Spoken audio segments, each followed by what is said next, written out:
Hello, Namaskar. My name is Antonym and I hope that all of you are enjoying our podcast On the Road. This week as our guest, we have the scintillating young talent, a sci-fi writer, Soham Guha, who is the author of the speculative fiction anthology, Fractal Dreams That Unmake. His previous works have been published under Kalpabiswa, Scroll.in, Mithila Review, Mohs 5.5, and the Gollancz book of the South Asian science fiction. His collection of Bengali speculative fiction can be found in Arshimedes and Other Stories published under Kalpabiswa in 2022. He is also the editor of the speculative fiction and thriller imprint under the Antonym collections called The Red Herring. In this episode, he spoke at length about various aspects related to speculative fiction, about the anthropological roots of speculative fiction, the birth of superheroes under DC and Marvel, the golden age of science fiction, the science fiction written by Sri Jagadish Chandra Bose, why Hulk was green and why Superman could not fly in the beginning, and how the human evolution theory has a lot of gaps in it. You'll find in his words such truth and passion that this episode, in its own right, is nothing less than a masterclass in speculative fiction and comics. So without much ado, let's dive in directly and listen how sci-fi has changed and will change the world in the future. Enjoy the show.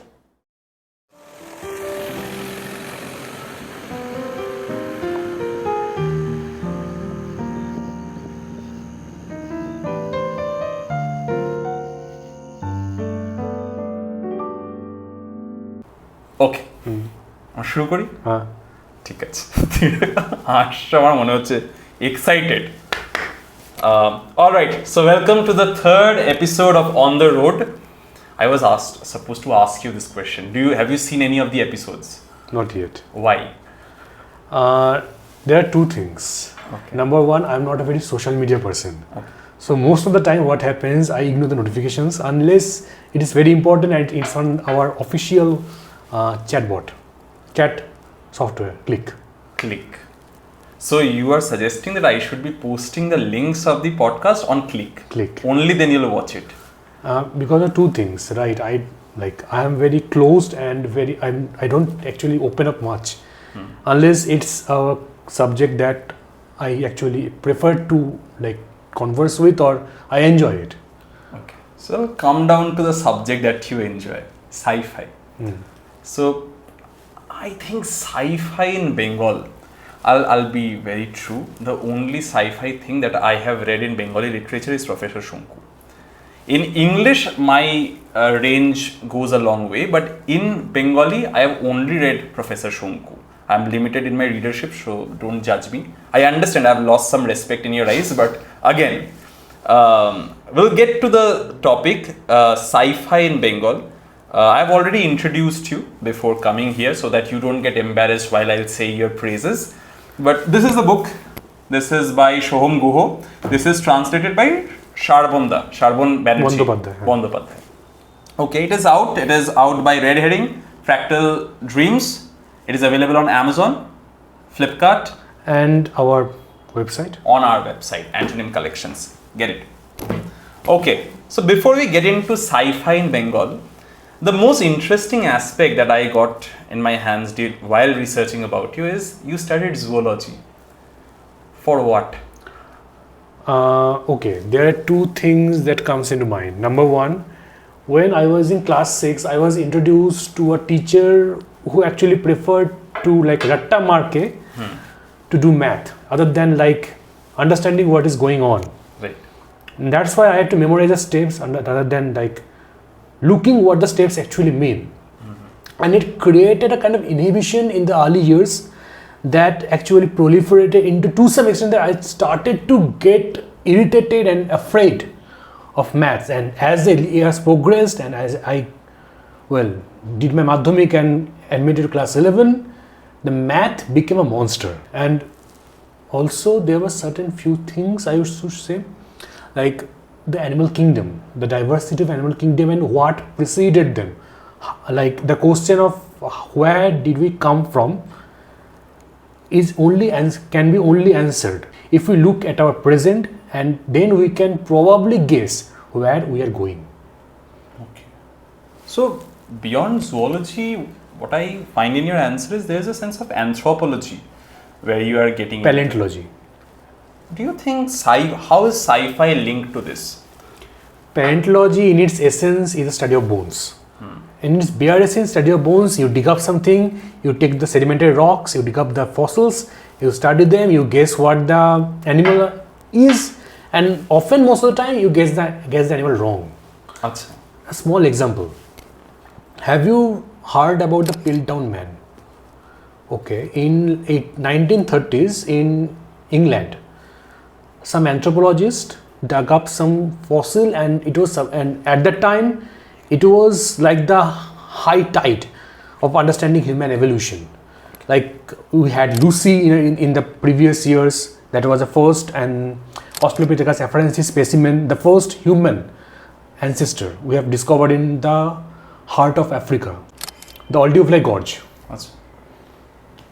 And then we got to know about the Sinanthropus pekinensis, the Homo erectus, the Homo habilis in the later years. And here in India, we had our own ancestor called Ramapithecus panjabicus. Okay. So when all these things are going down, and it is also a war on religious findings. It was a war on religion itself, because it was getting proved slowly that man was not created by God. Man was created by nature. So it's kind of humbling down as well. And then some anthropologist, he discovered a specimen that was so refined and had a cranium mass so big. It was supposed to be that missing link we were looking for. The supposed human ancestor that had the same kind of cognitive capabilities as humans. Achha. And that was a mistake. Because that person who discovered, in air quotes, Piltdown Man, actually morphed two skulls and fragments of skulls together. He morphed a human top of the skull with parts of chimpanzee bottom skulls. Achha. And that was the biggest fraud we could have on ourselves. And if you look back at dinosaurs, have you seen Jurassic Park 3? Yeah. Have you seen Jurassic Park Rebirth? Yeah. Both of them are spinosaurs. What is the difference? Tell me, what's the difference? In Jurassic Park 3, the spinosaur that was showcased was more predatorial on land. And it had big, strong hind limbs. And it has a profound snout and everything. But when you look at Jurassic Park Rebirth, and I'm talking not about paleontological findings, I'm talking about pop media, we find they are very much aquatic. Because in later years, the first Spinosaurus was discovered in 1920s by some German paleontologist. But then it was kept in Munich, and the Munich was bombed by Britain's Air Force. And the specimens were all destroyed. Achha. It was not until 2001 it was rediscovered in Morocco. Parts in Morocco, parts in Libya, Tunisia, and also Egypt. That's why it's called Spinosaurus aegypticus. Achha. And as new specimens were found, new findings were done, new researches were conducted, we got to know that the species was not at all like a bigger T-Rex. It was a crocodile on steroids. Why? Why do you say that? Okay, not crocodile per se, but duck on steroids. That's a much more... Duck on steroids? Duck on steroids. Why do you say that? It was a duck. Okay, you are not getting it, right? Yeah. Okay, visualize a duck. I think even the people who are watching it, it is very overwhelming to them, but it is interesting because very rarely do we find people talking on these things. So I think both of us, like the audience and myself, both of us are blessed that we are getting to hear these things from you, and you have a knack for this. But if you can just simplify things and tell us that why do you call it a duck on steroids? Number one, duck is an avian dinosaur. Okay. Every bird is a descendant of dinosaurs. Number one. Number two, ducks are mainly aquatic, almost amphibian in nature. Number three, and it is also applied to the spinosaurs as well. Right. Number 4, they hunt fish. Duck also hunt fish. And number 5, they had padded feet. With skinned feet. Right. So, I think, was your childhood also quite engrossed in these things? When did you first develop the interest in things like this? The first time, my first film watching was Jurassic Park 3. And I could not sleep for the next 15 days. And I always wanted to close the windows, because at the time I also rewatched and also watched the first Jurassic Park when the T-Rex actually comes near the car and you can see the eyes to the light. It gave me nightmares, and it also gave me interest. Okay, this is interesting because see, we have shot only 2 episodes. Because you have not watched it, I'll just introduce you to the show On the Road. We have shot 2 episodes till now. One here and one here with Bishwadip Chakraborty, the founder director of the Antonym collections, and one with Choiti Mitra, who is the director or a member of Esigal. Now, both of them were very, very lenient conversations, not very information heavy. But because here is a scope where both of us can learn, I'll try to map it. So the episode can be very long, but do speak your heart content. Because none of us wish to miss the information that you have. Just pour it all. Okay. So, we'll begin from the beginning. So, you said when you were in class 1, you read Shonku. That was your first interaction with sci-fi? Speculative fiction. I will not call Shonku science fiction. Why? There can be a bit kind of oversimplification of the genre, but I think it's needed as well. Number 1, when I talk about speculative fiction, it's an umbrella kind of thing. It encompasses mainly 3 things, and also the 3 subdivisions are also overlapping with each other. Okay. So you cannot specify this is this. What are the subdivisions? The 3 subdivisions are science fiction, fantasy, and horror. Okay. So when I say speculative fiction, it is kind of drawing inspiration and explaining things that are not that much possible in our real world. Say I have this cup. Right. I move it with my hand, like this. If I say I moved it with my hand, it is a literary fiction. Okay. Because it's plausible and believable in a real world.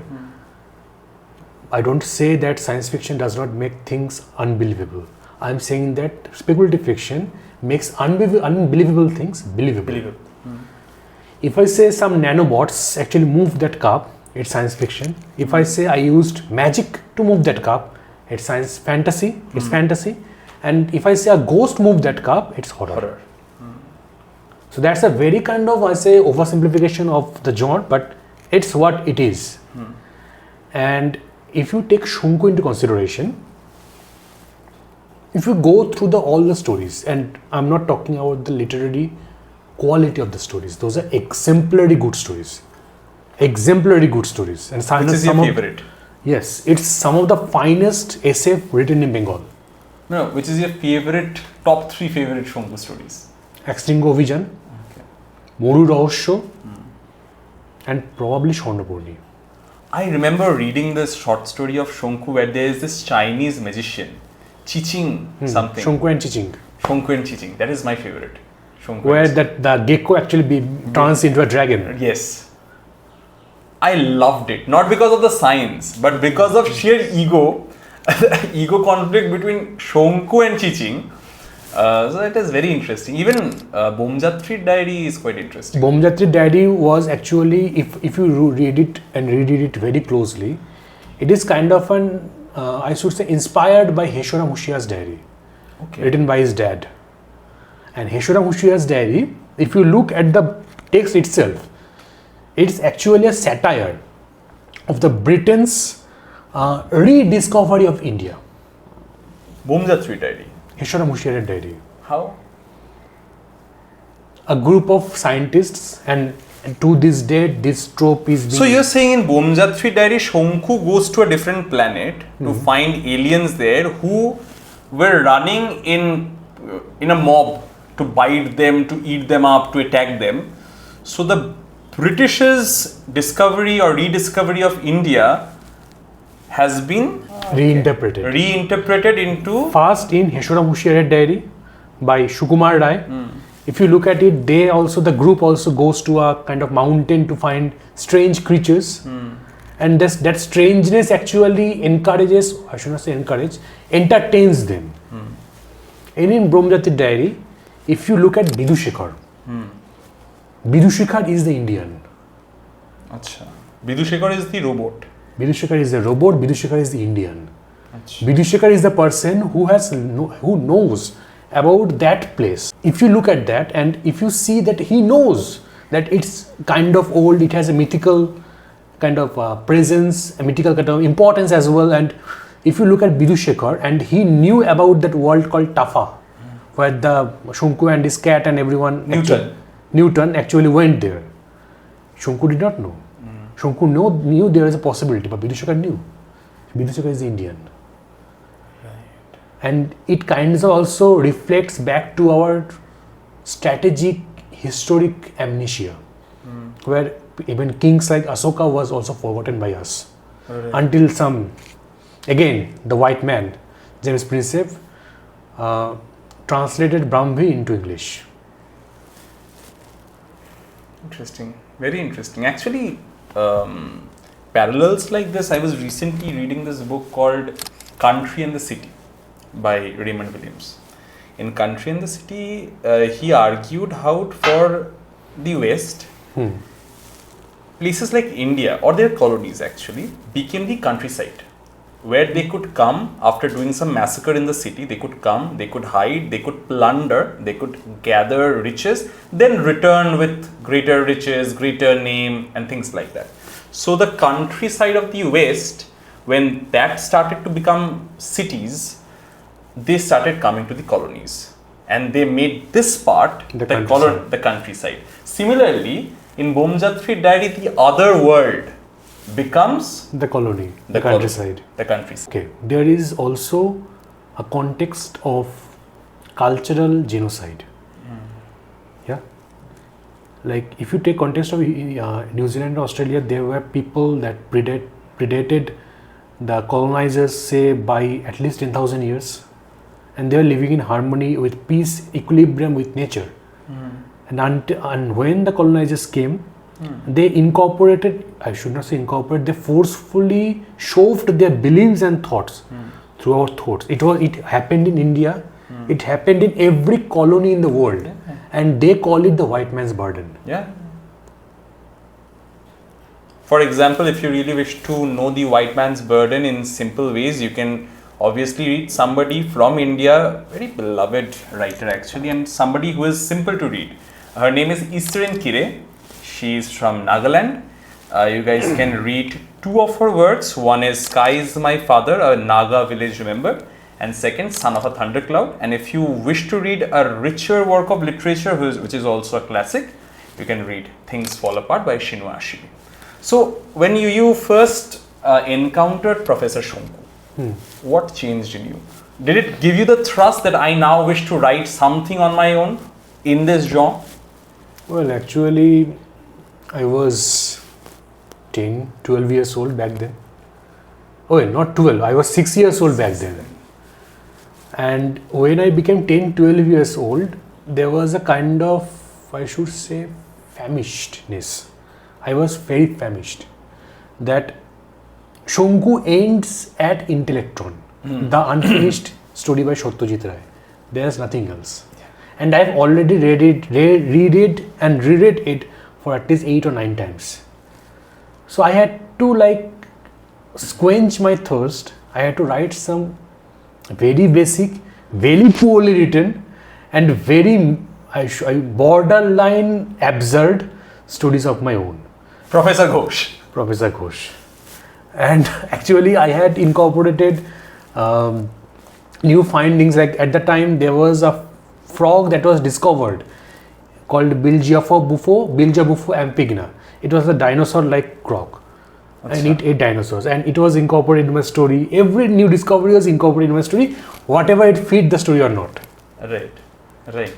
And well, if I had the chance to look back it again, I would dare not to read it again.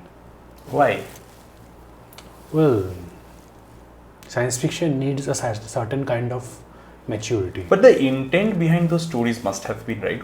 Don't you ever wish to rewrite them and come up with the character? No, I would not write those stories now.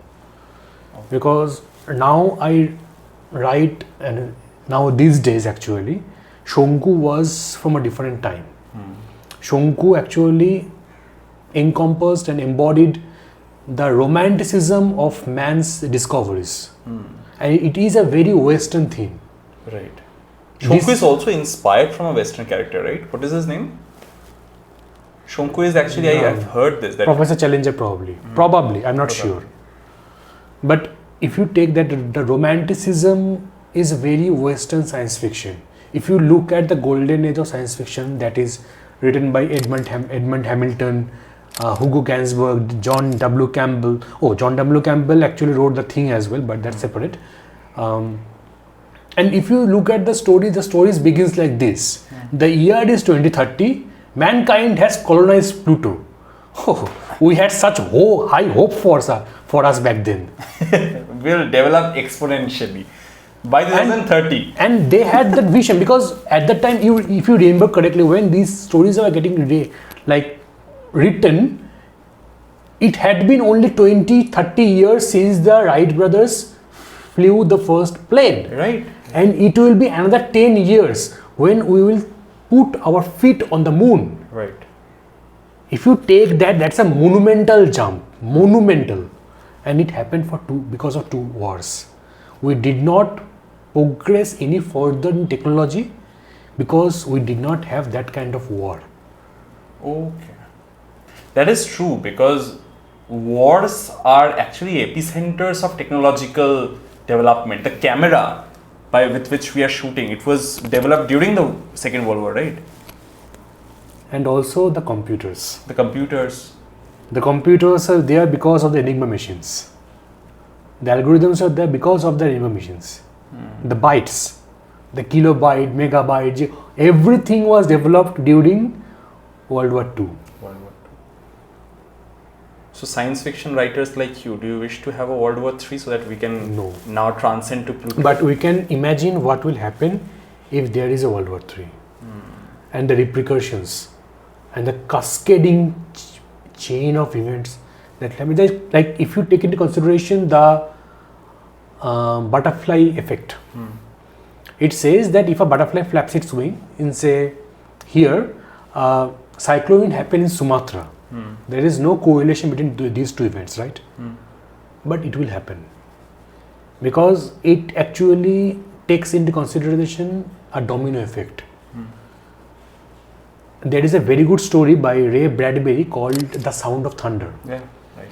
Sound of Thunder, a group of time-traveling tourists goes back to late Cretaceous, and one of them steps onto something, and he was not supposed to. He was not supposed to interact with the environment, and because he stepped onto that, the entire history of human evolution was undone. So that's the cause and effect of if we want to play God. Right. Asa, you read Shonku in class 1. You started writing Professor Ghosh. Class 3, 4, 5, 6. We'll all wait till the time Professor Ghosh comes out. So, Professor Ghosh in class 6 or 7. What happened after that? What was your consequent interaction with science fiction? Who were the authors that you were reading? Were you influenced? Because I was also born and brought up in Bengal. Science fiction never reached to me like literary fiction, poetry, romance plays did. Okay, there are 2-3 things that I think played a critical role. Number one, I was in Bongobashi College during my graduation years. Okay. And whenever I had the chance, I went to the college street. And till this date, I have a guy in College Street, a specific shop owner. PT Book Shop. CO Book. CO Book. At the time, I was going through books, and then I found he just put a stack. I should not say stack because it was around 200 books. 200 copies he put there, and he said, and I asked him, how much are these? He said each copy is 50 rupees. Okay. And with 50 rupees, I spent around 5,000 or something like that. I spent around that, and I had 200 books. People from outside, this is normal. At College Street, you get it. I had to take a cab because 200 books, even if they are crown-sized paperbacks, cannot be like handled by a single person. Yeah. I took them back, and one of them was a first pan edition of Childhood's End. Childhood's End, well, that's a novel that actually like opened my eyes, literally. And it made me wonder how much a person can think. Imagine. How much are we allowed to imagine? And it takes on, and if you read Foundation after that, and within 2 covers, the author actually holds the history of an entire civilization, a span of 10,000 years. There is a first foundation, there is a second foundation, then there is the first, second, and third crisis. There is the empires, the emperors who are actually the same person. Everything is encompassed into a book. Then there is also Stephen Baxter's Ring, Time Like Infinity, Ursula Le Guin's Disposes, The World for World is Forest, and then these were the Bronze and Silver Age authors. Like Clarke died in 2002, I think. Isaac Asimov died even before that. Heinlein died even before that. So there were authors who actually predated me. Even they died before I was even born. Wow. So then I had to look who were writing after that and who are writing right now. And if you go take this journey, you start at the very beginning. You don't have to start at the very beginning. You start at the Silver Age, because Golden Age is actually where science fiction and pulp fiction mixes. And you can see that science fiction started as something that actually takes science into very high consideration. Right. And it's the science that drives the story forward. New technology, new spaceships, new civilization, whatever that is, it is that science, the idea of that science that drives the story forward. Like good example is Rendezvous with Rama by Arthur C. Clarke. The main deus ex machina of the story is a ship that came into solar system. There is nothing else. Nothing else. But if you take the recent, and it happened after Harlan Ellison published his phenomenal anthology called Dangerous Visions. If you take into consideration that anthology and what happened after that, like then came Jeff Vandermeer with his Annihilation trilogy, the Southern Ridge trilogy. Annihilation was the first book.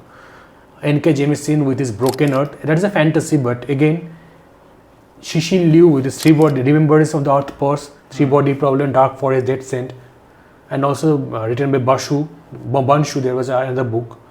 You take those books into account, Gary Gibson, Neil Asher, Stephen Baxter. So in here there is Samit Basu, Indrapramit Das, Mimi Mondol. Indrapramit Das, people have really spoken of him very, very less. I read his Devourers. Indra Das's book, The Last Dragoners of Bhubajar. Such a beautiful book. Devourers, people who wish to read something during the Durga Puja, take up Devourers. Devourers is from Harper, I think. Del Rey, and here it is by Penguin. The Hachette is republishing Indra Das's The Last Dragoners of Bhubajar. It's by Westland. Yeah, you were saying something. The list of science fiction books that inspired you. If you take their works into consideration, you can see a clear departure from what Arthur C. Clarke or Asimov wrote. They were talking about the science. These people are talking about the repercussions of that science. There is a difference. Like Rama's ship came to Rama, that ship came to Earth, came to solar system, and it was kind of the first contact with our civilization to that civilization. But nothing happened on Earth. They only sent people to explore that ship. Right. Nothing else. Right. Like this, if that happened here, if that news broke out, like hell would broke out on Earth, first the shares will collapse. The end days are here. And it is very well written in Shishinlu's books. Shishinlu's books is not about the Trisolarian Empire. It's not. It's about the duality of human nature. Like if you take the first book in consideration, it starts right at the beginning of the Cultural Revolution, where the one character's, well, this is a spoiler, one character's father is being killed by the revolutionaries. Right. And from there nurtures and gets a great despair for humanity itself. And when she got a chance to speak or like reveal the location of her world to the entire cosmos, she did. And then an answer came. If I remember it correctly, the answer was, do not respond, do not respond, do not respond. I'm a pacifist in this world and I have heard your call. If you respond, your world will be discovered, your world will be annihilated, your world will be conquered. Resonates somewhat with Hawkins, right? Hawkins said something similar. Do not respond. That is the dark forest hypothesis, that we are a hunter, or right now we are a prey in a forest that is packed with hunters. So like that's a kind of derivation of what Enrico Fermi told, the Fermi paradox. There are in the single spiral arm of our Milky Way, the single spiral arm, there are many. There are at least 100 trillion planets. Let's say only 1% of them are habitable. Just 1%. That makes it 1 billion. 1 billion. So 1 billion planets in the Goldilocks zone. Goldilocks zone is that portion around a star where the water remains liquid. Achha. In our case, there sits 3 planets: the Venus, Earth, Mars. Only Earth is habited. But at some point, those 2 planets also had life. Or maybe will be. Had. There's no chance of will be there. Until we terraform those worlds. Is that possible? Yes. I heard Elon Musk was planning of nuking the poles of Mars. That is kind of happens when you are too much making yourselves important. Because if you take consideration nukes, what will happen about the fallouts? There are radiations, then the entire planet will be scorched with invisible fire for, well, maybe for centuries, even eons. It will not be habitable. You have to take machines the size of cities to Mars. You have to churn out, well, the first terraforming engine we had, if we think our Puranas as good texts, not stories, historical texts, the first terraforming engines we had was Mandar Parvat. We terraformed the sea to make Amrit. We churned. Throughout your discussion, you have constantly been going back to religion and ancient civilizations. For novices like me, who do not understand science fiction to the extent that you do, we have often considered science fiction as a speculation or a thought in the future. But the strings attached to any science fiction work in the ancient civilizations, in the religion, in the ancient texts, how important is the discovery of that? How important is the reading of that? Okay, first of all, if you take consideration, say, the biblical flood or other our own text or any other text from any other language, they were not meant to be read as science fiction, number one, and they should not be read as science fiction. There's a difference because you don't read science fiction and want to incorporate in your daily life. And as you were asking about the religious texts and the ancient civilizations, science fiction today, it is a mirror of our contemporary world. And our contemporary world is here because something happened in the past. Right. There is a great quote, our life is nothing but the summation of our choices. And this world is a summation of what we had achieved in the past. Again, anthropology and history comes in. You cannot consider this world without what has preceded it. Right. Throughout the conversation, this has been freaking me, so I think I should say. I told Choiti ma'am that she has got a striking resemblance with Margaret Atwood. The way she looks. She has. You have a striking resemblance with someone. The way you talk and the way you look, even the way you dress, the way you sit, very, very similar to someone who writes in a similar genre like yours. Brandon Sanderson. Have you ever considered this? No. He wears a similar glass frame. He looks quite similar. His body type is quite similar. Just that he's a tad bit fairer than you, but we can keep it aside. Everything else looks, sounds similar. It has started raining outside. I should just say this to you. We have a good pair of mics given by our company.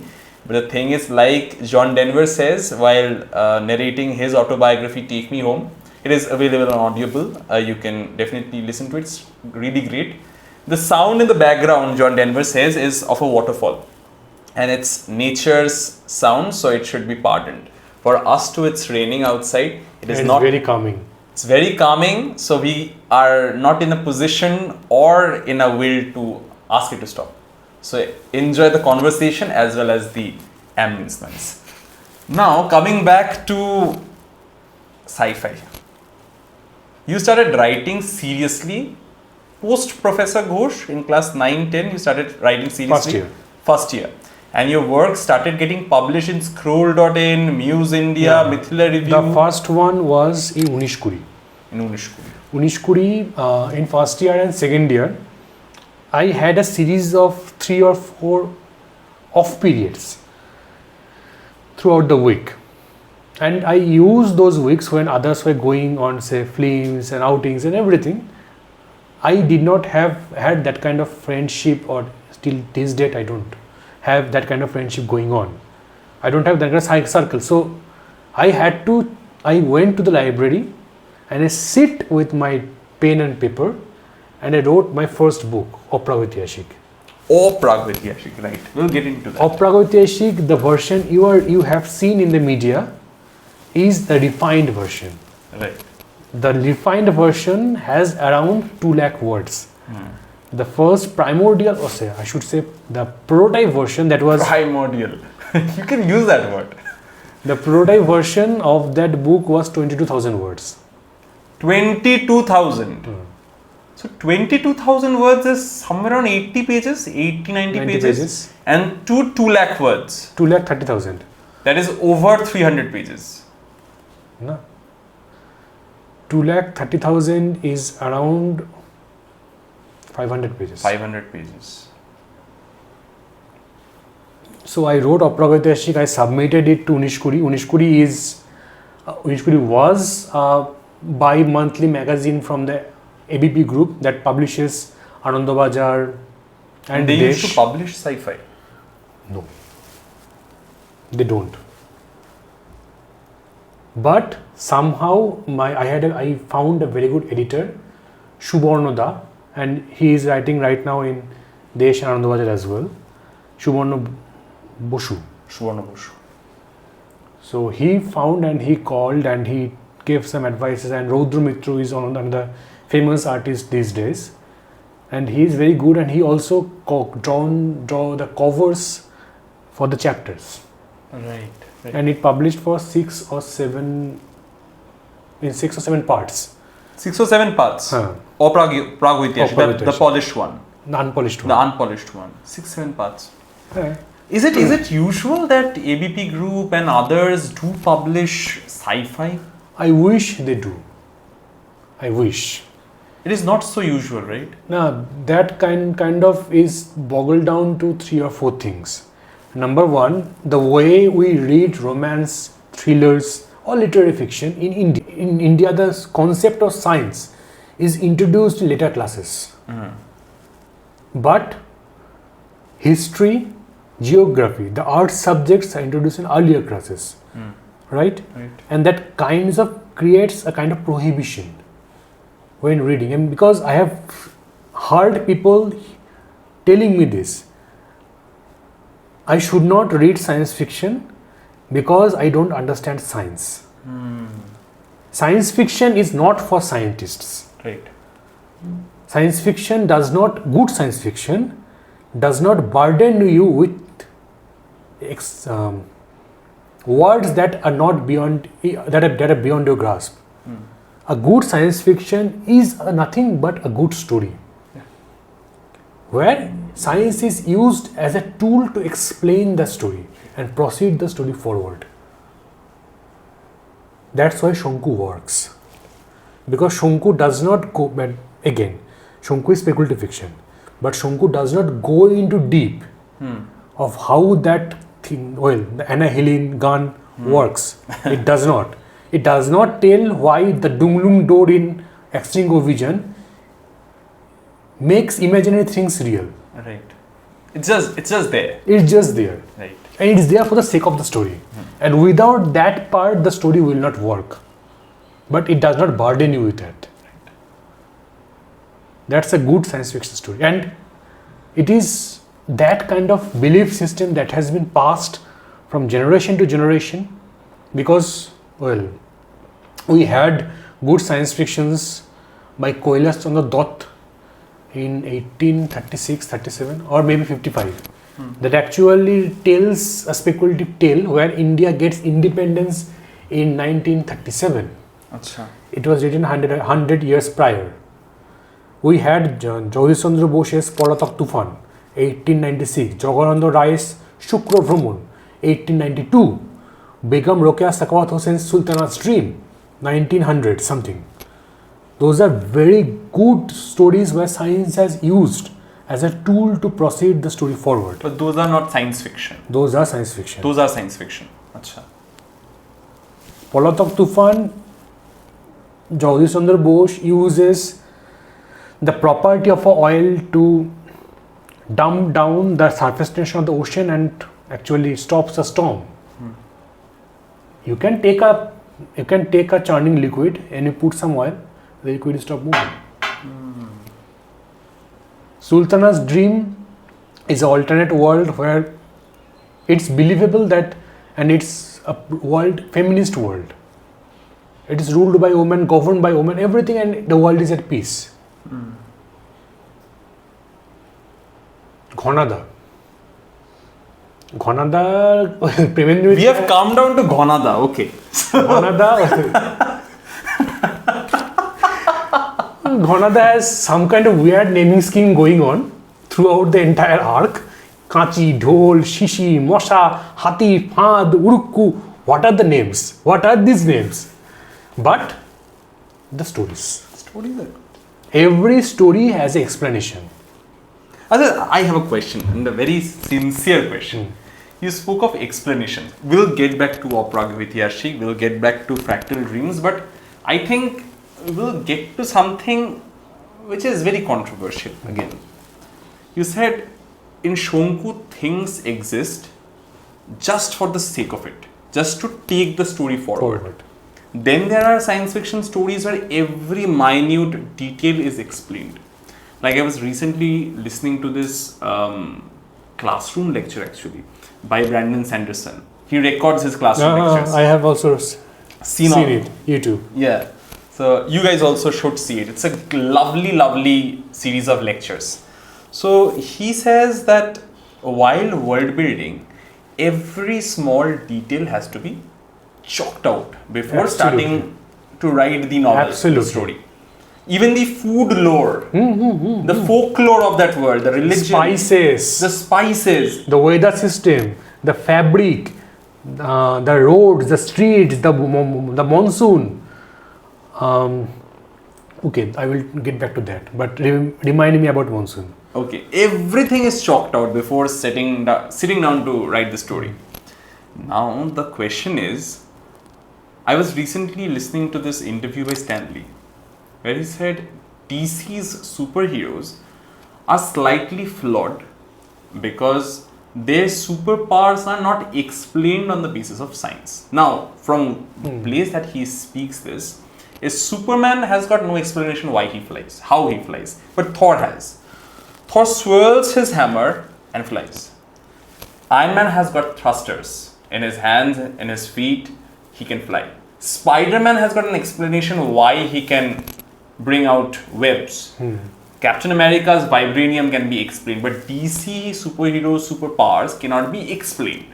They are just there to take the story forward. They have got no explanation to it. What do you have to say about it? I have to digress. Okay. Because First of all, are superhero stories science fiction? no. Why not? Superhero stories are not science fiction, and I will get back to that after I explain this one. Done. The first superhero the world has seen is Batman. First superhero, Phantom? Because, okay, if you go back, even that, there was superheroes back in before Phantom as well. But Phantom is not superhero.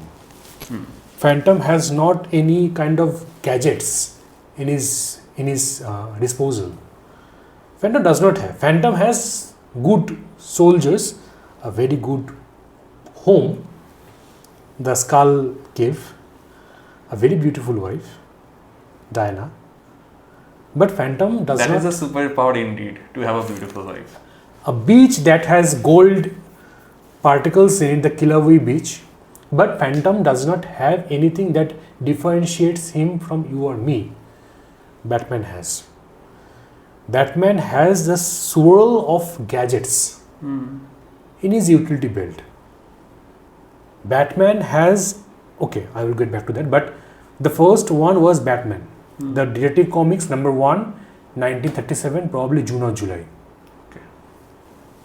Okay, it was created by Bob Kane and Bill Finger. Okay, that was Detective Comics number 1.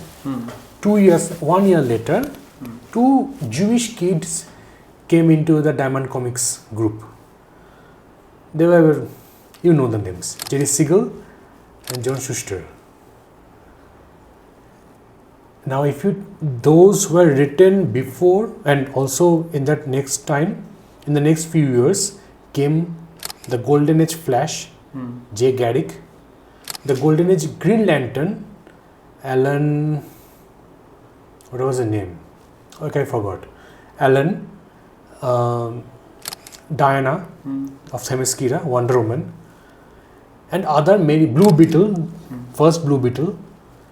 These all superheroes came as a kind of pulling hope for the soldiers fighting in the front line. Right. That's why Batman, Superman actually fought with Hitler in pages. So did Captain America. Captain America was published first during the World War. 1941. Thor was at that time. Iron Man was not. And this was before Stan Lee came in. And if you take those characters and these characters, they are very similar. Achha. Because what DC does, DC treats superheroes as gods. Achha. ठीक है? Post Stanley era, and that's why there were a lot of retcons. When Stanley and Steve Ditko came, and then Stanley and Steve Ditko came and they did the humanizing of gods. Okay. Thor became human, but human in the sense mortals. But recently in the Donny Cates Immortal Thor series, he is again the All-Father. There is no mortal part of it. He is a god. And if you take the first Thor movie, there Thor is an alien. Right. But in Thor, Ragnarok and Love and Thunder, Thor is a god. There is a distinction. That's why it was reflecting that era. And that's why Thor became immortal, right? In the first movie. Right. And even in the second movie, he had a kind of danger to that ether, dark world. It was happening in Earth itself, rooting his mortalness. Captain America always was a mortal, so there's there, but he had a serum. But then Stan Lee came. Stan Lee did three things. He humanized the characters, and humans are very flawed.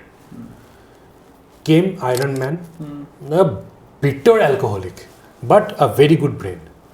Came Spider-Man. Well, he has a swirl of problems. He has a plethora of problems. He has no girlfriend. He has no friend. His friend is becoming the Green Goblin.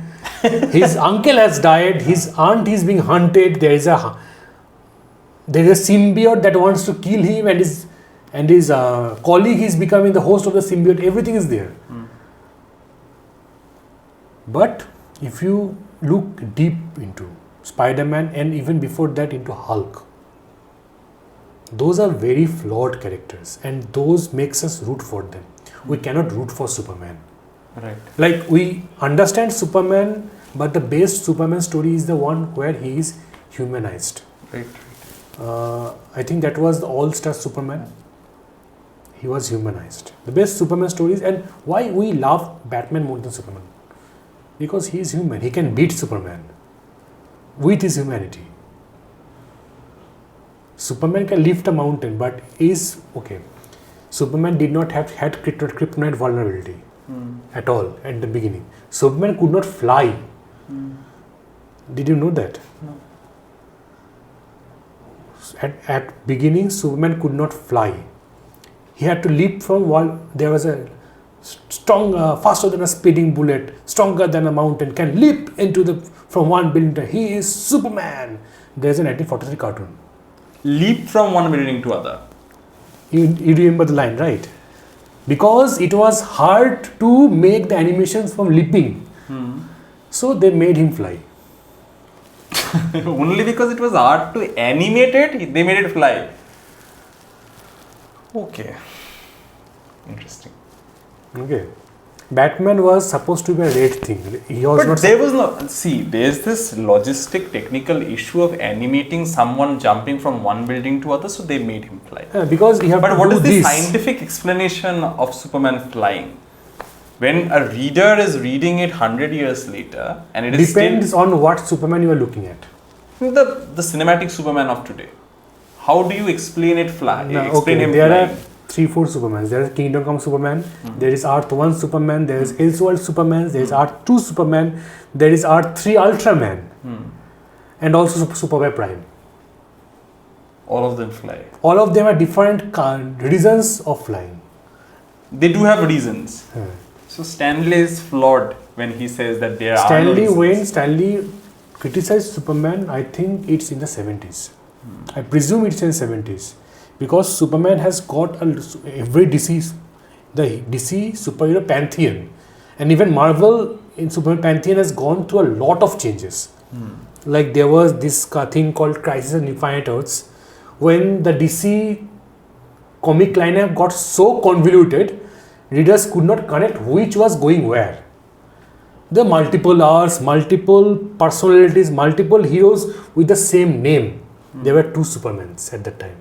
2 Batmans, 2 Supergirls, 2 Flash, 2 Green Lanterns, 1 Aquaman. Those kind of had to be condensed into one universe. Supergirl Earth 1, Earth 2, the golden age of World War I, World War II Supergirl became the power girl of the main universe. Batman died, Catwoman died in Earth 2. Their daughter became the Huntress. Right. Alan Scott, yes. Alan Scott's Green Lantern was differentiated from Hal Jordan's Green Lantern by making his weakness to wood and his weakness to yellow. And even yellow was then retconned into a parasite called parallax in Jeff Jones' Green Lantern Run in 2006-2011. So you cannot consider, if you want to discuss why Superman can fly, you have to mention which Superman you want to discuss about. So can you comment on the distinction between Marvel and DC, where in DC things just exist and they take the story forward, but in Marvel there's a prerequisite to it, like a spider bite or Thor's hammer or a special. You were discussing about how Captain America's shield is possible in the real world, so there's a prerequisite to it. Can you comment on that? Should there be a very evident demarcation?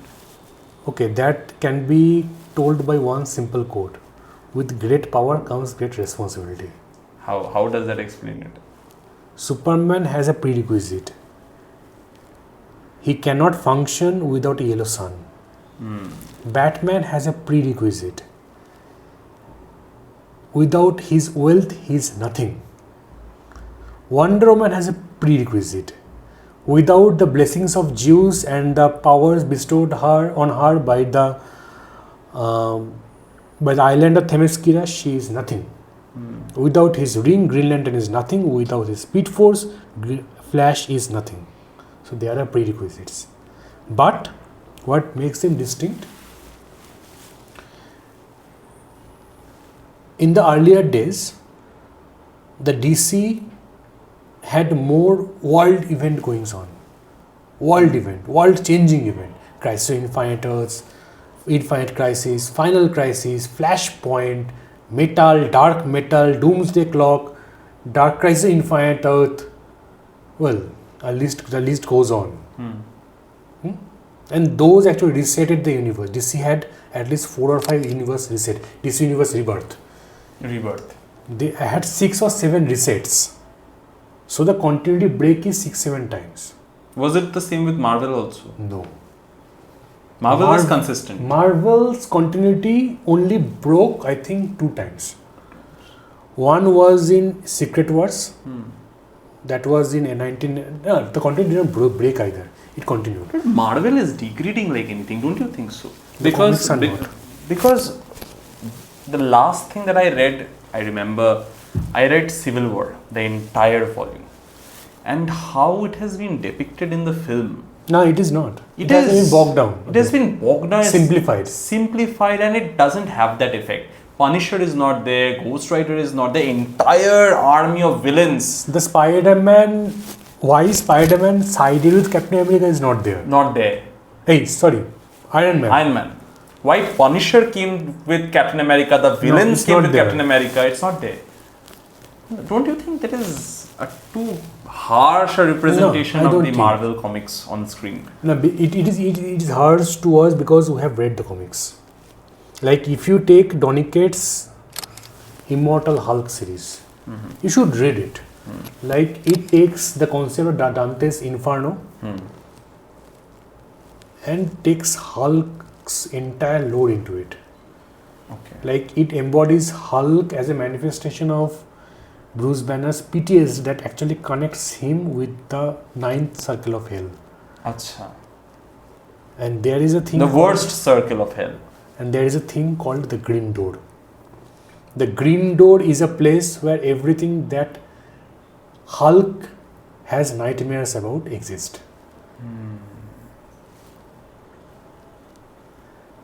So, the Green Door. Green Door. Have you seen how many kinds of Hulks are there? A lot of them. Why? Because Bruce Banner suffers from schizophrenia, multiple personality disorder. Every time he has a trauma, he manifests a kind of personality to cocoon himself from that trauma. The first trauma he had when he was abused by his father in the early teens. That is the Hulk, the first Hulk, the Green Hulk, the Savage Hulk. And that's because it's a manifestation of his childhood. The Hulk is not that developed in his cognitive capabilities. He is a semi-mindless beast. Why is Hulk green? What does that green signify? Okay, I will get back to that. Okay. I will get back to a short bit. Then there is Mr. Joe Fixit. He is a manifestation of his adolescent, early adult age.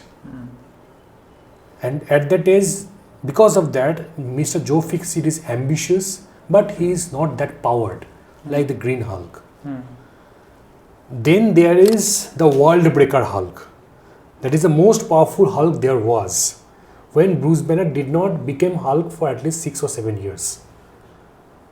And that Hulk personnel took over, and that Green Hulk actually matured into an adult. That's right. He married, he had a kid called Skaskar, but then his world broke. Like at that time, Tony and the Illuminatis, Tony, Mr. Fantastic, Namor, Black Bolt, and other Sorcerer Supreme, Doctor Strange, all of them sent Hulk to space. And Hulk landed on a planet. And because he was sent to space, Hulk actually protected Bruce. Because if Bruce came out, he would die. Hulk protected Bruce, and then Bruce could not come out. Because that planet was a savage land. And there Hulk grew. That baby Hulk, that child Hulk actually grew into an adult. Mentally. Then there is that Hell Hulk, where Hulk actually became Ghost Rider. There is a part. Hulk became the Ghost Rider. When did these things happen? Happened. So, about Green. When Hulk was first drawn by Stan Lee and I think Jack Kirby. Jack Kirby is also someone who crafted Captain America. Jack Kirby is also someone who crafted Darkseid. So when they did, they could not actually print the color. The Hulk was actually ash. Acha. But the printers could not make the color proper. Sometimes it's dark ash, sometimes it's light grey, sometimes completely black. So the colors are not actually consistent because of printing issues. So they made the Hulk green. So it's always from a technical issue that a creation gets formed. Superman started flying because it was difficult to animate. Either technical or economical. Captain America was there because France had fallen. Spider-Man was there because at that time people needed a hero who actually is not a billionaire or a superhero. He's a common man. A common man. Not even a common man, a boy. He's going to high school. What is the timeline of Nightwing? Did Nightwing also come in the same time period of Spider-Man? No. Nightwing was first introduced in 1938 as Dick Grayson, the first Robin. 1938. So that is even before. Nightwing became Nightwing. Dick Grayson became Nightwing, I think, in the 80s or 18. Much later. Then became Jason Todd.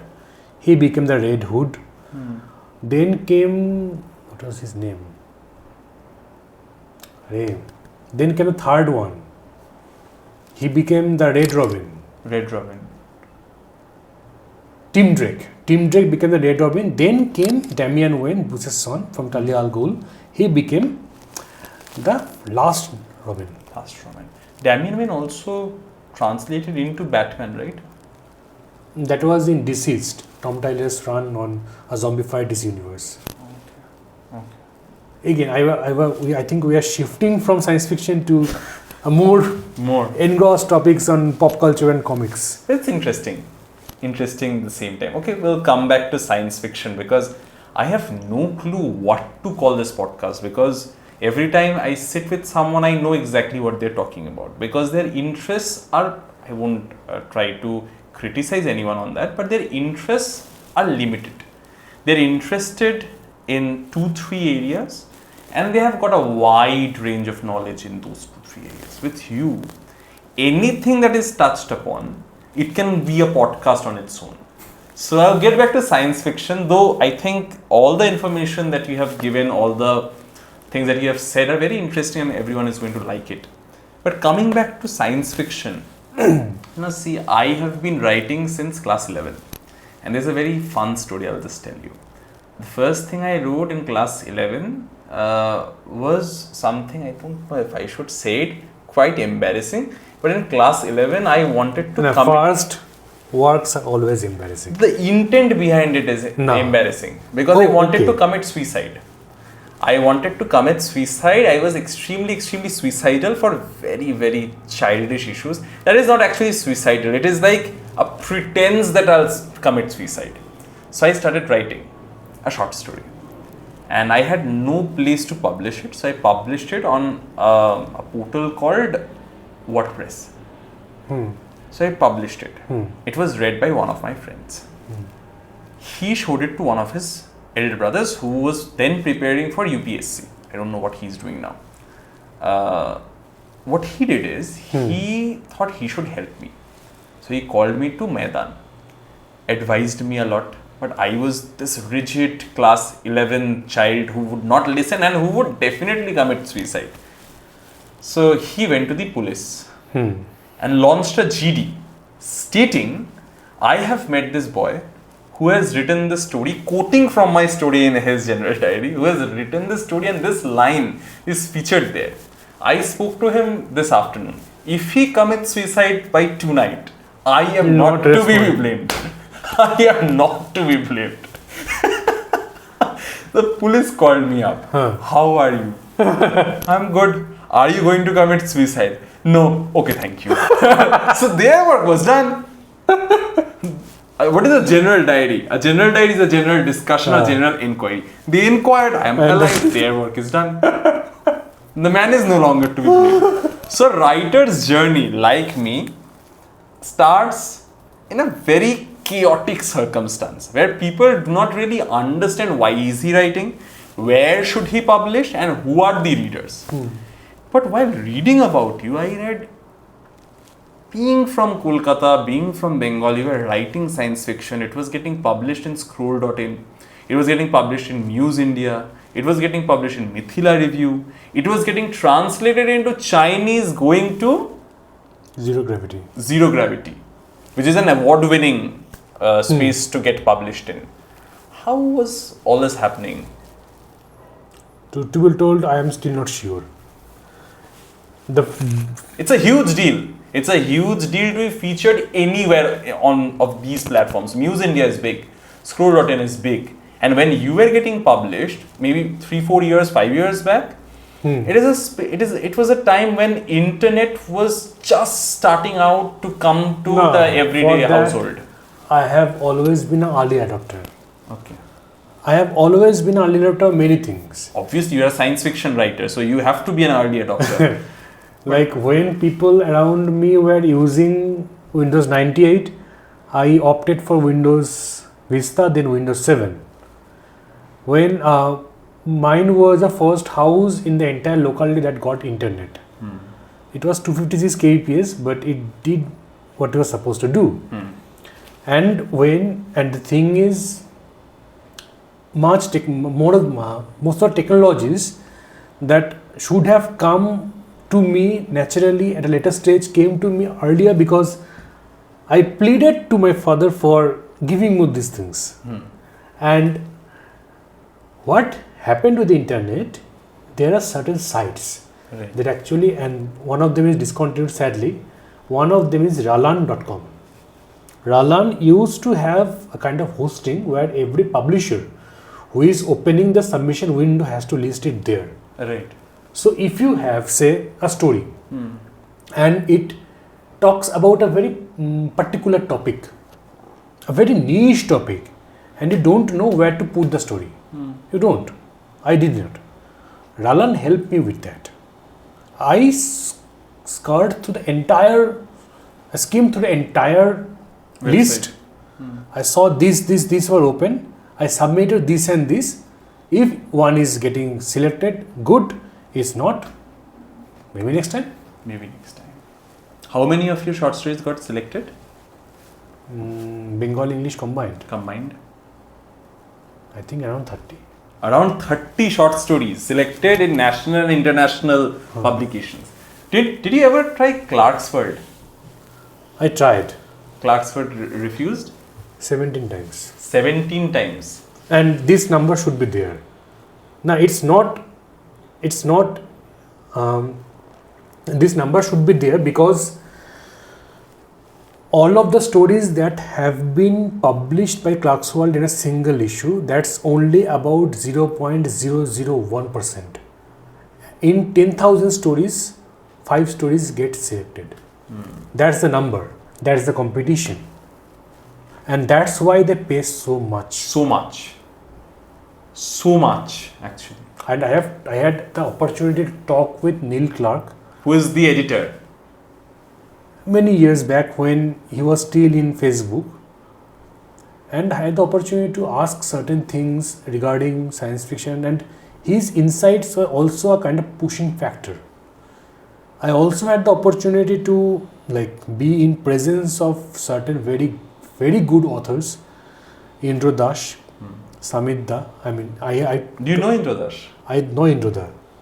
I have sat with him and Samit Da in WhatsApp cafe once. Okay.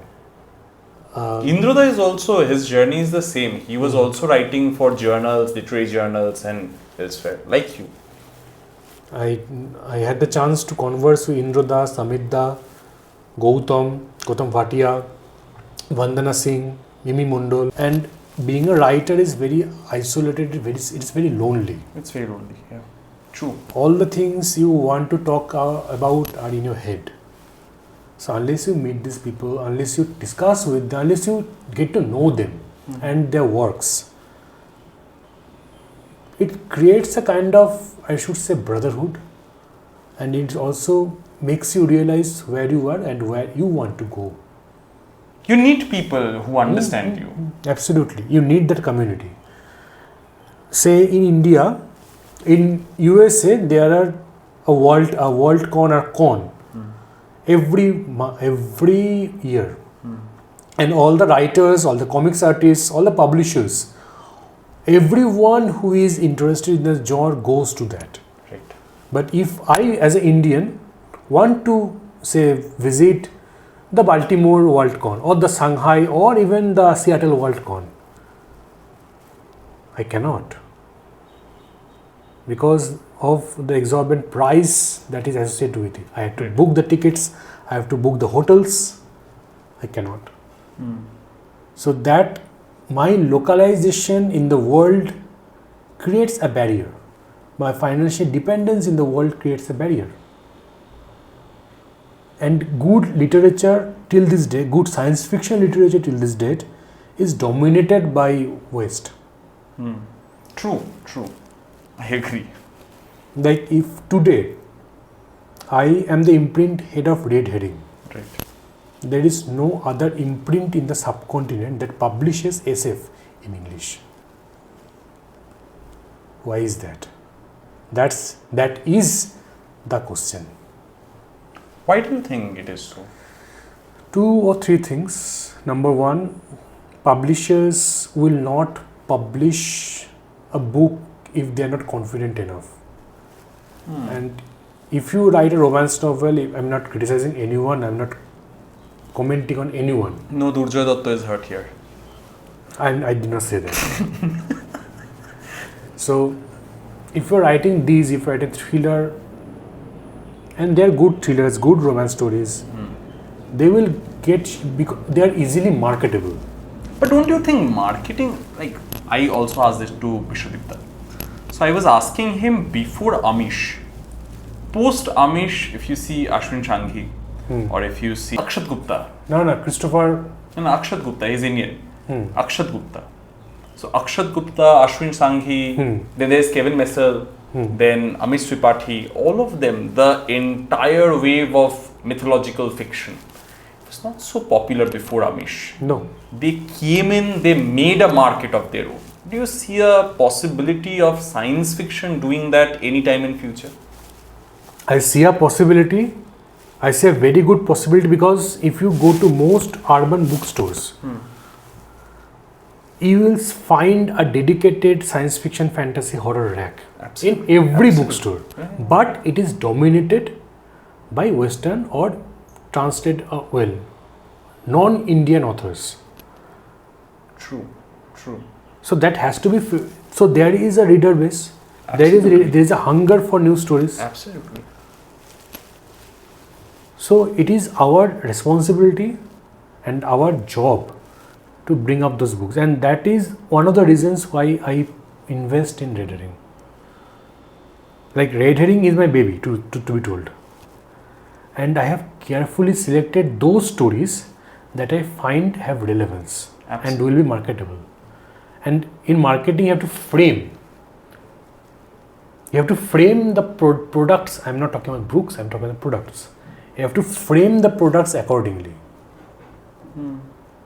Like take for example, say if you have Handmaid's Tale, if you tell it is a speculative fiction, no one will buy. I will not buy. Absolutely.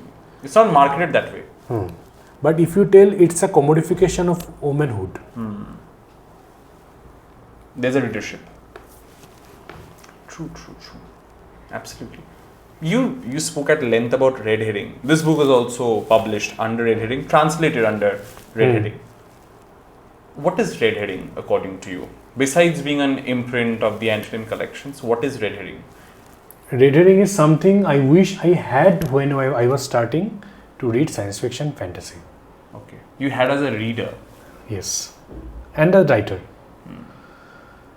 That should compete with the international standard, content-wise and production-wise. And it should be something that I can present in any WorldCon and be proud of it. Absolutely proud of it. I'm proud of what Red Herring has produced. I'm proud of what Antonym has produced. Absolutely. Red Herrings, is that book by Red Herring, the one-legged, is that under Red Herring? One-legged is under, currently we have 8 or 9 books, but it will grow more in the near future. If you really wish to recommend any one book from Red Herring to the people watching this, which will be the book, apart from yours? I will not recommend my book. Just one. Your most favorite. I will not recommend my book, but I will recommend 3. Okay. The first one is a non-fiction. Okay. It's a collection of essays to understand why we read horror. Okay. What is the importance of horror in everyday life? If there is an importance. It's very subtle. We don't see it. Because fear is very primordial and it is the only emotion that is physically manifested. Absolutely. When we are afraid, our heart beats faster. So that has to be understood, and these kind of essays makes them understood. It's a collection of essays called The Weird Words by a very good friend of mine and a long time horror academic and reader from Taiwan, Dr. Timothy Fox. The second one is, I will recommend 4 books. The second one is a book that is a mirror of our contemporary India, set in an alternate history India, where things have gone a bit side-railed. It is where the concept of individuality, the concept of statehood, the concept of totalitarianism and the concept of democracy comes into question. It's called Fracture States by Ranjan Roy and translated by Rikka Zine. Okay. The third one, and after I recommend this, you will see an underlying tone. The third one is Vanished. Vanished is a political drama thriller set in Gaza, where it is the job of an young boy to find his father who has gone missing.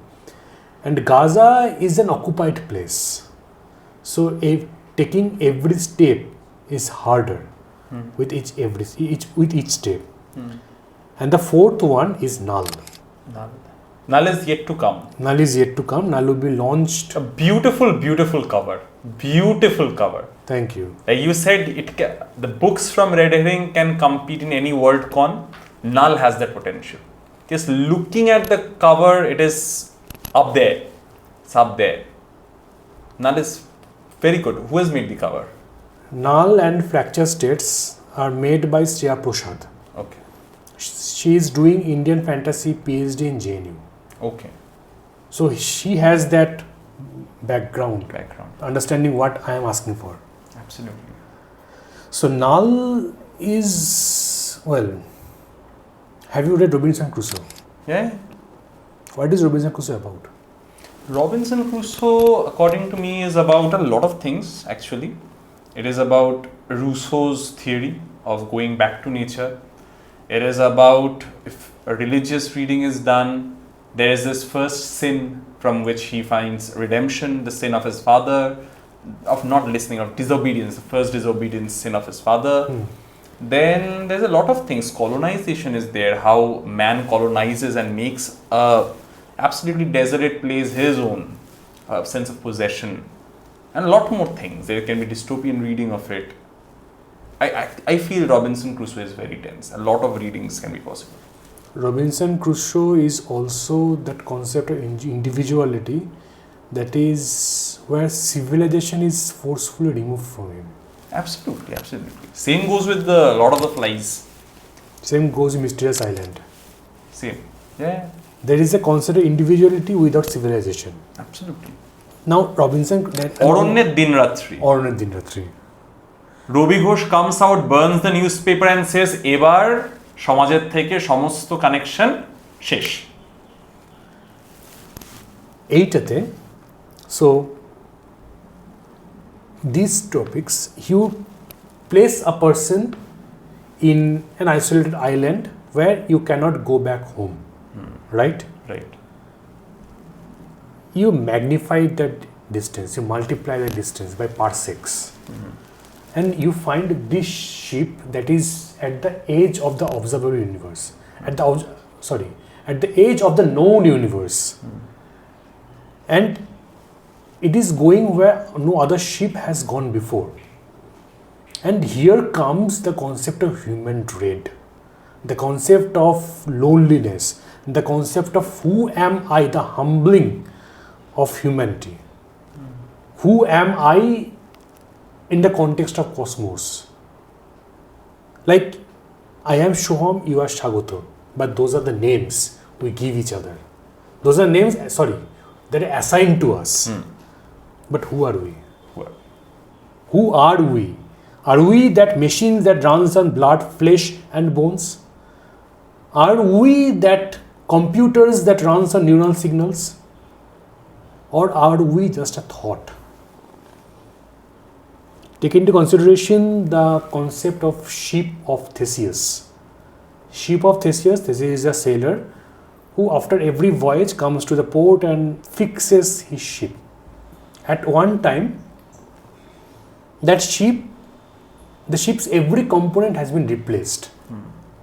So, is that the same ship or is it a new ship? It's a new ship. Why? Because it's changed, it's altered. No. It's the same. It's the same ship. Why? Because it retains what the ship is about. Okay. If Titanic is there and we make a Titanic out of that old wreckage, it will be the Titanic. It will be a new one, right? But if we took that wreckage and say changed it accordingly, where no other component was added, we revert it. You getting my... Yeah, absolutely, absolutely. Till then the form remains the same. Form, function and soul Remains the same. No matter how much it gets altered, it remains the same. There is a concept, the physiology behind the ship of Theseus or the journals of Quartzer. Both of them are there. So this novel takes that and goes deep into human psyche. It goes in relationships, it goes into the planetary objectives, it goes into the formation and the existence of universe. Right. And it makes you wonder. And that's the job of speculative fiction. Don't you think throughout your conversation about speculative fiction and science fiction, you have constantly quite hammered on history? quite hammered on philosophy, quite hammered on ancient civilizations, religion, folklore. It somehow questions the genre, doesn't it? It questions science fiction, things that can happen in the future are so well connected with the past. We have already discussed Science it. fiction is not about things that happening in the future. It's the contemporary world, the commentary on No. the contemporary world. Science fiction, well, 1984. When it was written, 1937, it was science fiction. It was talking about future. It is 2025. Is 1984 a science fiction? From a very superficial lens. No, it is science fiction Okay. because it depicts a world that will happen in an alternate timeline. Okay. Aliens, science fiction. Avatar, science fiction. But say, Alien happens in 2102, right? When Ripley and all the crews of Nostromo goes to LV 443, and then LV 528, and they find that eggs and everything. Say we are living in 2102, but no one has gone there, right? But it will still be considered science fiction. Right. Right. It's not where it is happening, it's about how it's happening. Right. Lord of the Rings and Game of Thrones, both of them are heavily inspired by European medieval history. And if you take Lord of the Rings in the context, it's the third age, and it shows a series of decay that's going on throughout the world. The dwarves have left the Khazad-dûm and mines of Moria. The elves are leaving Lundenium. Gondor was about to fall. Rohan was like subjugated by the associate of Sauron. Saruman was the who has been corrupted, and it's coming from the third. It is happening in the third age. But if you want to understand what is happening in Lord of the Rings Middle Earth's third age, you have to understand what happened in the first and second age. You have to understand the fight with Morgoth, the Ward of Light. You have to understand who was Ankalagan the Black. You have to understand the fall of Numenor. You have to understand who orcs are and why Sauron came into power. So history plays a very critical role in speculative fiction. I'm not talking about our history. Any history. Their history. Their history. Like we are here, we are taking this book because someone in Germany called Gutenberg had the great idea to copy manuscripts. He wanted to educate people. Right. We use the number system, we use the calculator because of Germans, we use the number system because the Arabians took the number system from Romans and gave it to Italians. Right. Romans, we use the roads, the cross sections, the bridges, the water systems, the sanitary system because of Romans. We use the first cars because at that time horses were getting crazy high in price. Right. Everything we use today is because someone in the earliest thought it was needed, and that creates history. So it's a huge thing actually. For me, it's very eye-opening because I recently worked on a research paper on a short film called Wade. It is made by Upamanyu Bhattacharya and Kalpo Sangvi. It's a 7-minute long short film, 7 to 10 minutes long short film. It is a speculative short film, speculative fiction, where the Sundarbans has sunk and the Royal Bengal tigers, along with the human inhabitants of the Sundarbans, they have all come to Kolkata. And now there is this tussle, the cultural tussle, that we do not wish anyone else comes in. Now the entire city is flooded. Now there's this man versus wild. How will the people from the Sundarbans who have migrated from that place into Kolkata are fighting with the tigers, right? So while I was researching on it, I was trying to at first speculate the future. How can they? But then I tried to find the folklore and the meaning making of the people of Sundarban. Then I went to Dokhin Rai, then I went to Bonobibi, then I tried to understand the speciality, the blur between land and water in the Sundarban. So it was history that And gave the me answers. blur between civilization and the forest. Absolutely. That is where I found my answers. That is where my research headed. So your entire dialogue has been on history. So it's a huge lesson, I think, for me and for all the people who are listening, that while reading science fiction or while reading speculative fiction, we must investigate where are we coming from. Yes. What has created the situation? Last two questions. I think this is a very, very enlightening conversation, and because you are, can I say this? You're on the house. I can bring you once in a while for conversations like this because I think everyone is going to be enlightened. My last two questions. Before that, I should tell you that Choiti ma'am was talking very highly of you. Thank the you. last podcast, she said you and her were sitting together at the Kolkata book fair at the Antonym collection stall. And our first year, actually. First year. And on a different stall, your books were getting sold out. So the publishers were calling you to sign a few copies. Yes. And you told Choiti ma'am, ekটু যাবো, কটা সই করে আসতে হবে, means can I go? I have to sign a few copies. Why are you so shy about marketing or promoting your book? You have made a lovely piece. I have read it. I know how good it is. So why are you slightly shy about marketing it? You have made something so good. Why not reach more people? That particularly comes down to my highly introvert nature. That is the reason I never project myself. That is the reason I don't want to market my book. I mean, I want to market my book, but I don't want to do it myself. I would love to market other books from Red Herring. I would love to. I would put my heart and soul in it. But when it comes to, say, my book, it creates a kind of inhibition that I wish was not there in the first place. And number two, I don't get that much comfortable.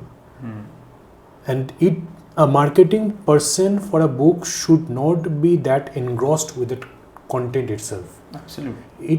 He or she should be an extrapolating observer. That way, he or she becomes or remains neutral. I will not be neutral with my book. Right. That will create a biasness, and it will also hurt other projects as well. Right. True. But at times I was telling this to him before starting the podcast that I have seen writers who have written short fiction. Very, very short fiction. At times their number of short fiction amounts to one or half. Pieces that they have not even finished. But they take this pretense while walking on the streets or while meeting people with a certain appearance, with a certain vocabulary, with a certain way of sitting, talking and looking, which projects that they are very creative people. I have seen you for 2 months now. We work in the same office. I have never got this feeling from you. You never dress that way. You never speak that way.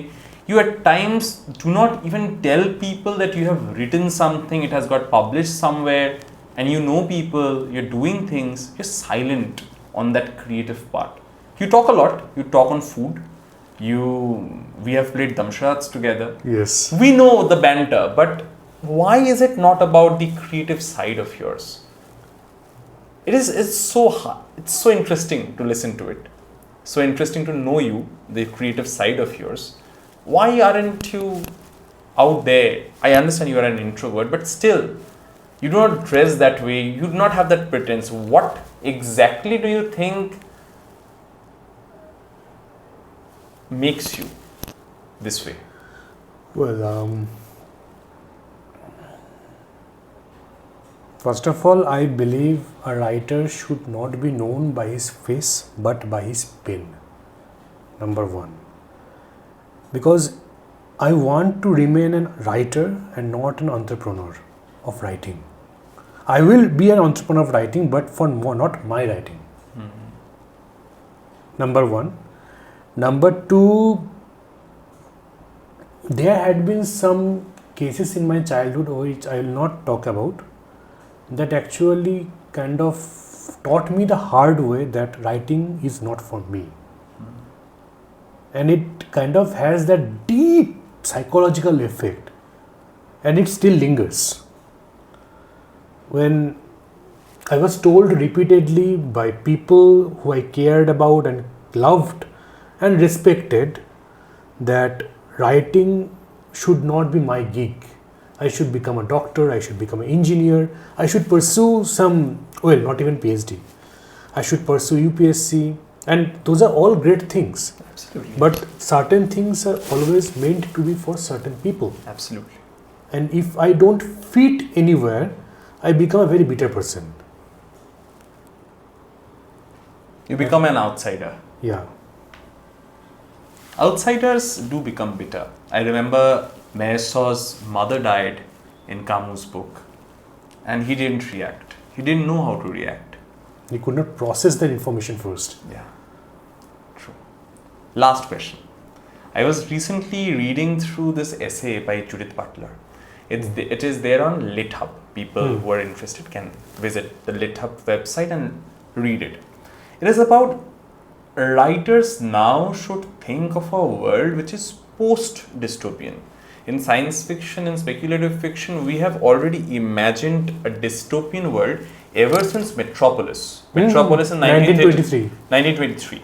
We have been imagining the dystopia, the technological Benthamite, over too much.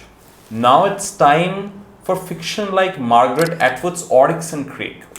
Yes. Which tries to explore a world beyond the dystopia. Can there be a world after dystopia has taken place? Actually, if you look at a contemporary world, it is turning into a dystopia.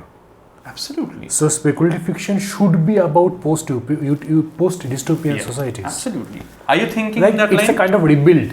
Absolutely. Are you thinking in that line? Do you see a lot of writing coming in that space, in the post-dystopian space, where there's a world that can exist and it can hold life even after the dystopia has taken place? Okay, this context comes in the form of the collapse of Roman Empire. I'm taking history again. Yeah. The Roman Empire had collapsed in 436 AD, presumably, by the Goths. And when the Vikings came to England in 928 AD, with the renaissance of Ragnar and all the other clans from Norway under King Horik and all, they found enormous broken structures left by the Romans. The bathhouses, the aqueducts, the amphitheaters, the grand palaces, all were there in the old bit when it was still Britannia, not East Anglia or Wessex or Northumbria, not any equaling kingdoms of England. When they found that, they were very much like gobsmacked with what they're seeing, because the current kings were living in castles made of wood and bricks, when there had been previous things like things that came before them were so astoundingly advanced, and the roads that were currently built were muddy. The roads that were already there were made of marble. So they have seen a kind of disparity going on. And even when you take into consideration even Bengal, in the pre-colonial time, Bengal actually contributed 27% of world GDP. World GDP, 27%. That's why they came here, to loot us. That's why they came, for the riches. They did not come here for anything else, not religion, nothing, for money. Today, Bengal has 16% of India's GDP. So, take this parallel, put it in Lord of the Rings. These two parallels, put it in Lord of the Rings. It fits. Absolutely. Absolutely. And the post-dystopian reading. And when you take this into context, it is a duty of a science fiction writer to not only prescribe despair, he should or she should also install hope. So true. Yeah. And works, well, The World for World is Forest by Ursula Le Guin. N.K. Jemisin's The Broken Earth trilogy. Then there was that book, Blue Remembered Earth. Blue Remembered World is a post-dystopian literature, is science fiction, by Alistair Reynolds.